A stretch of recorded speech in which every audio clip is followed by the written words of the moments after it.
चला चला बारडाच्या डोंगराला जाऊया.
मित्रांनो, बारडगडाचा जर इतिहास आपण बघितला तर 2 जुलै याच दिवशी का लोक चढतात वरती, याच दिवशी का मज्जा असते, तर ह्याचा पण एक इतिहास आहे.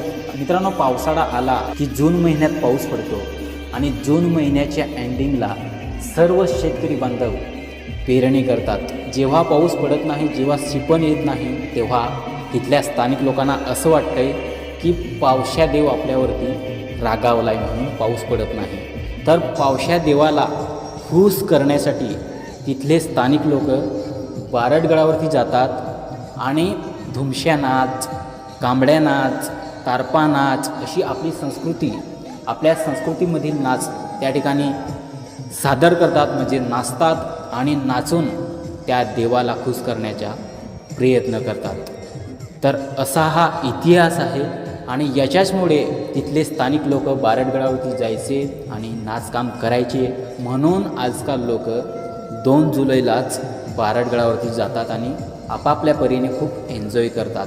पण मित्रांनो, आता जर आपण बघितलं तर या बारडगडावरती कशाप्रकारे नाचतात, त्या ठिकाणी खूप एन्जॉय करतात. कुणी नशा करतो तर कुणी कचरा करतो, त्या ठिकाणी भरपूर कचरा असतो. तर प्लीज करून मित्रांनो असं करू नका. जेवढा पण तुम्ही कचरा न्याल तो रिटर्न तुम्ही तुमच्या बॅगमध्ये किंवा तुमच्या पिशवीमध्ये रिटर्न तुम्ही खाली किंवा तुमच्या घरी जाऊन तो एका ठिकाणी टाका.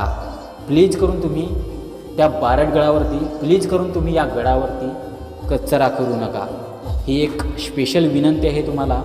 दरवर्षी तुम्ही जाताय आणि हा कचरा करताय, असं करू नका आणि धुमाकूळ मचवू नका. जरा व्यवस्थित नाचा आणि आपली संस्कृती जर जपली, आपल्या संस्कृतीमधले जर नाचकाम तुम्ही त्या ठिकाणी केले, तारपा नाच किंवा धुमशे नाच किंवा कांबड्या नाच असा जर तुम्ही नाच नाचला तर खूप बरं होईल, खूप चांगलं होईल. तर याची दक्षता तुम्ही नक्की घ्या.